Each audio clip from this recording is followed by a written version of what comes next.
भारत कश्मीर से कन्याकुमारी तक फैला हुआ एक समृद्ध और विविध विरासत से भरा देश है, जिसमें विभिन्न भाषाएं बोलने वाले लोग हैं और विभिन्न रीति रिवाज और विभिन्न परंपराओं की भीड़ है।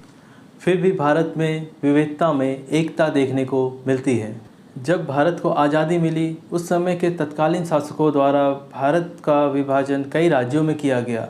बट भारत में कभी कहीं कच्छी बोली जाती है, कहीं गुजराती बोली जाती है, कहीं मराठी बोली जाती है। तो उस समय के लोगों ने भारत सरकार को बोला कि भारत का जो विभाजन है, राज्यों का विभाजन है, वह भाषा के आधार पर किया जाना चाहिए।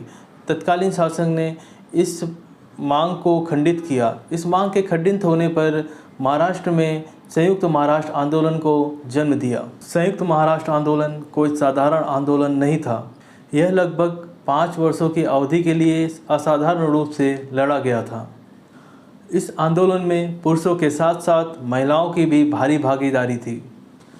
इस आंदोलन का नेतृत्व संयुक्त महाराष्ट्र समिति ने किया था, जिसमें 4 मुख्य दल शामिल थे: कम्युनिस्ट पार्टी, प्रजा समाजवादी पार्टी, किसान और श्रमिक पार्टी और रिपब्लिक पार्टी। यह आंदोलन आम आदमी की लड़ाई, धर आयोग, जेबीपी आयोग, राज्य योजना, मोरारजी देसाई की तानाशाही के विरुद्ध लड़ा गया था। ग्रेटर बॉम्बे में मध्यम और मजदूर वर्ग के लोगों ने संयुक्त महाराष्ट्र आंदोलन को एक प्रेरक शक्ति प्रदान की। 1948 में डॉक्टर राजेंद्र प्रसाद, जो कि तत्कालीन राष्ट्रपति थे, उन्होंने श्रीधर की अध्यक्षता में एक सदस्यीय संविधान का गठन किया। इसमें श्रीधर ने बोला कि भाषाई क्षेत्र की मांग बेकार और निराधार है, और इसमें आगे यह कहा गया कि मुंबई पर महाराष्ट्र का कोई अधिकार नहीं है। लेकिन ये आयोग लंबे समय तक नहीं चल सका। जेबीपी समिति का गठन, जो कि जवाहरलाल नेहरू, सरदार वल्लभ भाई पटेल एंड पल्लवी सीतारामैया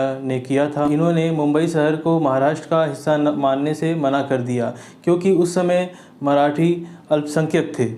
फिर कांग्रेस कार्य समिति ने त्रिक्षेत्र योजना की गठन किया। त्रिराज्य योजना का विरोध करने के लिए भारी प्रदर्शन हुआ और भारी भीड़ फ्लोरा फाउंटेन, जो कि मुंबई में स्थित है, उसकी तरफ बढ़ गई। फ्लोरा फाउंटेन के पास बैरिकेडिंग के अलावा कड़ी सुरक्षा की व्यवस्था की गई थी। भीड़ का उग्र प्रदर्शन देखकर आंसू गैस के गोले छोड़े गए और लाठीचार्ज भी की गई। 21 नवंबर को 4 लाख लोगों ने इस आंदोलन में सम्मिलित होकर इस आंदोलन को एक विशालकाय रूप दे दिया। तो भीड़ को आक्रोशित देखते हुए उस समय की सरकार ने तुरंत फायरिंग का आदेश दिया, जिसमें 15 लोगों की तुरंत मौके पर ही डेथ हो गई और 300 से ज़्यादा लोग घायल हुए। उसी दिन सेनापति बापट ने सभा को संबोधित किया और उग्र भाषण दिया, जिससे 4 से 6 लाख लोग सम्मिलित हो गए और भीड़ और भी आक्रोशित हो गई। उसके बाद क्या था, मोरारजी देसाई ने जनरल डायर के कार्यों को दोहराया। उन्होंने जितने भी नेता थे उनको पहले गिरफ्तार कर लिया और फिर भी न सुने जाने पर फायरिंग का आदेश दे दिया, जिसमें 106 लोगों की मृत्यु हुई और बहुत सारे लोग घायल हुए। उसी समय पंडित जवाहरलाल नेहरू ने बोला कि मुंबई को केंद्र शासित प्रदेश बना दिया जाए। फिर क्या था, 1 मई 1960 को महाराष्ट्र और गुजरात का निर्माण हुआ। 1 मई को ही मुंबई शहर सहित महाराष्ट्र राज्य का निर्माण हुआ था। 5 साल के लगातार विरोध और 107 लोगों की मृत्यु और कई लोगों के घायल होने के बाद महाराष्ट्र का निर्माण हुआ।